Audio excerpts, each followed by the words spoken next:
Hello friends, अब हम अपना नेक्स्ट टॉपिक स्टार्ट करते हैं जो है प्लाज्मा मेम्ब्रेन। प्लाज्मा मेम्ब्रेन क्या होती है, ये कहाँ प्रेजेंट होती है, इसके फंक्शंस क्या हैं, इसके स्ट्रक्चर्स क्या होते हैं, इन सारी बातों को हम इस क्लास में डिस्कस करेंगे। तो सबसे पहले हम देखते हैं कि प्लाज्मा मेम्ब्रेन क्या होती है।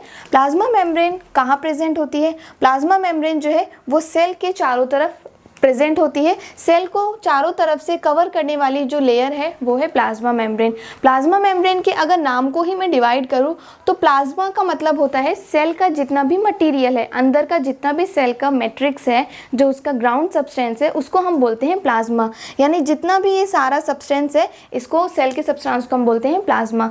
तो यानी ये प्लाज्मा को चारों तरफ से कवर करने वाली मेम्ब्रेन ही क्या होती है, प्लाज्मा मेम्ब्रेन। प्लाज्मा मेम्ब्रेन का दूसरा नाम सेल मेम्ब्रेन भी होता है, तो आप कंफ्यूज मत होना, प्लाज्मा मेम्ब्रेन और सेल मेम्ब्रेन एक ही है। तो प्लाज्मा मेम्ब्रेन कहाँ पे प्रेजेंट होती है, सेल के चारों तरफ प्रेजेंट होती है। प्लाज्मा मेम्ब्रेन का स्ट्रक्चर क्या होता है, प्लाज्मा मेम्ब्रेन किससे मिलके बनी होती है। तो प्लाज्मा मेम्ब्रेन जो है वो फॉस्फोलिपिड बायलेयर से मिलके बनी है। ये चीज़ इसमें इंपॉर्टेंट है कि बायलेयर होती है, यानी दो लेयर्स होती हैं, फॉस्फोलिपिड की लेयर होती है। फॉस्फोलिपिड क्या होता है, फॉस्फोलिपिड एक सब्सटेंस है, केमिकल कंपाउंड है, लिपिड से मिलके जो बना होता है और जिसमें फॉस्फोरस प्रेजेंट होता है। तो ये फॉस्फोलिपिड से मिलकर के और बायलेयर स्ट्रक्चर होती है, इससे मिलके प्लाज्मा मेम्ब्रेन बना होता है। प्लाज्मा मेम्ब्रेन जो है वो थिन है, पतली है, ज़्यादा हार्ड नहीं है, और पतली है इसी वजह से वो क्या है, फ्लेक्सिबल है, यानी नचीली है, जो कि हम किसी भी डायरेक्शन में वो मुड़ सकती है। और तीसरी बात जो इसमें ध्यान रखने वाली है, वो प्लाज्मा मेम्ब्रेन जो है वो पोरस होती है, यानी उसमें पोर्स प्रेजेंट होते हैं। पोर्स क्या होते हैं, जैसे आप यहाँ पे देख रहे हो खाली स्पेस है ना। अगर प्लाज्मा मेम्ब्रेन पूरी सेम कंटिन्यूएशन में होगी तो वो उसका जो मटेरियल है, जो सेल का मैट्रिक्स में अगर कुछ सामान मानो हमें बाहर लेके जाना है, वेस्ट प्रोडक्ट सेल के बाहर निकालना है, तो वो पॉसिबल नहीं होगा। यानी कोई ना कोई तो एग्जिट गेट जो है उसमें प्रेजेंट होना चाहिए। जैसे एक रूम के अंदर गेट होता है हमारे पास, तो गेट का फंक्शन क्या होता है, गेट का काम क्या होता है कि हम उसमें से अंदर बाहर आ जा सकते हैं, एक एग्जिट के जैसे वो वर्क करता है। तो ऐसे ही सेल की एग्जिट क्या होती है, सेल की एग्जिट जो होती है वो पोर्स प्रेजेंट होते हैं उनमें, जिससे कि जो मटेरियल है सेल में वो बाहर आ जाए या फिर बाहर की चीज़ अंदर आ जाए। नेक्स्ट जो हम देखते हैं वो सेल का नेचर। हम देखते हैं कि सेल का नेचर कैसा होता है। सेल का नेचर जो है वो सेलेक्टिवली परमिएबल है। ये प्लाज्मा मेम्ब्रेन में एक इंपॉर्टेंट बात है कि जो प्लाज्मा मेम्ब्रेन है वो सेलेक्टिवली परमिएबल है। तो यहाँ पे एक हम नया वर्ड देखते हैं कि अब ये परमिएबल क्या होता है, या फिर परमिएबिलिटी क्या होती है। परमिएबल का मतलब होता है परमिएबल, यानी कि किसी चीज़ को परमिशन देना।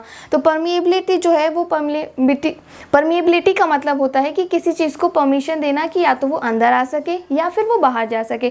तो परमिएबिलिटी किसी भी सेल में वो तीन परमिएबिलिटी होती है, तीन टाइप्स की परमिएबिलिटी होती है, अलग अलग सेल्स में डिपेंड अपॉन द फंक्शन वो वेरी कर सकती हैं। एक परमिएबिलिटी होती है जिसको हम बोलते हैं फुल परमिएबल, यानी कि कोई भी सब्सटेंस, चाहे वो कोई भी हो, सॉल्यूट हो या फिर सॉल्वेंट, वो बाहर आ सकता है और अंदर आ सकता है, खुली छूट है, मतलब कोई भी रेस्ट्रिक्शन नहीं है। दूसरा जो परमिएबिलिटी होती है वो है सेलेक्टिवली परमिएबल, यानी कि कुछ अंदर आ सकता है और कुछ जो है वो जो स्पेसिफिक चीज़ है, जो सेल खुद से अलाउ करेगी कि तुम बाहर जाओ या फिर अलाउ करेगी कि तुम अंदर जाओ, उस चीज़ को बोलते हैं सेलेक्टिवली, मतलब चुना हुआ चीज़ें ही जो है वो अंदर आएंगी। और तीसरी टाइप की परमिएबिलिटी होती है इम्परमिएबल, यानी कि ना तो अंदर की चीज बाहर जा सकती ना फिर बाहर की चीज अंदर आ सकती। तो प्लाज्मा मेम्ब्रेन कैसी परमिएबिलिटी शो करती है, सेलेक्टिवली परमिएबल है, यानी स्पेसिफिक चीजें ही उसमें अंदर बाहर हो सकती हैं। अब हम देखते हैं कि प्लाज्मा मेम्ब्रेन का फंक्शन क्या क्या होता है। सबसे पहले जो फोरमोस्ट फंक्शन होता है प्लाज्मा मेम्ब्रेन का, दैट इज प्रोटेक्टिव, कि वो प्लाज्मा मेम्ब्रेन एक सेल को प्रोटेक्शन प्रोवाइड करती है किसी भी हार्म से या फिर किसी भी एक्सटर्नल थ्रस्ट से, स्ट्रेस से वो उसको प्रोटेक्ट करती है। दूसरी चीज़ हम देखते हैं कि जो प्लाज्मा मेम्ब्रेन है वो एक सेल को डेफिनेट शेप देती है। अगर प्लाज्मा मेम्ब्रेन नहीं होगी तो जो शेप है वो इरेगुलर या फिर कोई फॉर्म में ही नहीं होगी, कभी हमेशा बदलती रहेगी। लेकिन प्लाज्मा मेम्ब्रेन एक डेफिनेट शेप प्रोवाइड करती है, तो जो शेप रहती है वही कंटिन्यूएशन में बनी रहती है। तीसरी चीज़ हम देखते हैं कि प्लाज्मा मेम्ब्रेन ट्रांसपोर्ट में मदद करती है। ये प्लाज्मा मेम्ब्रेन का एक काफ़ी इंपॉर्टेंट फंक्शन है, ट्रांसपोर्ट का मतलब कि जो सब्सटेंस सेल के अंदर है उनका ट्रांसपोर्टेशन करना, मतलब उनको अंदर भेजना या फिर बाहर से अंदर लेके आना, ये काम जो है वो ट्रांसपोर्ट जो है वो प्लाज्मा मेम्ब्रेन करती है। और ट्रांसपोर्ट किसकी मदद से करती है, प्लाज्मा मेम्ब्रेन जो उसमें पोर्स प्रेजेंट होते हैं, ठीक है, ये इनकी मदद से प्लाज्मा मेम्ब्रेन ट्रांसपोर्ट करती है। चौथा जो फंक्शन है मेन, वो है प्लाज्मा मेम्ब्रेन फ्लेक्सिबिलिटी प्रोवाइड करती है, जैसे अमीबा के केस में हो गया, अमीबा जो है वो फ्लेक्सिबल है, किसी भी जो उसमें मूवमेंट है वो फ्लेक्सिबल होता है, बहुत रिजिड नहीं है, हार्ड नहीं है।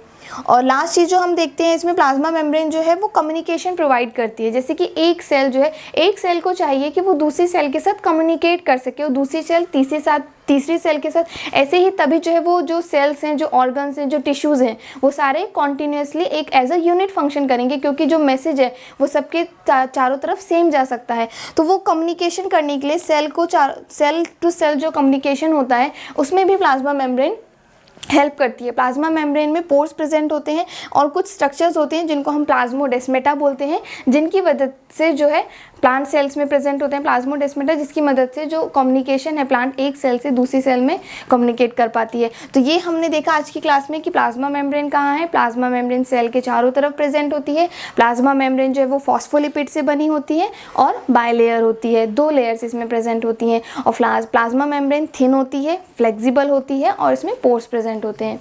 नेक्स्ट हमने देखा कि प्लाज्मा मेम्ब्रेन का नेचर कैसा होता है। प्लाज्मा मेम्ब्रेन सेलेक्टिवली परमिएबल होती है, स्पेसिफिक जो है वही ट्रांसपोर्ट होगा।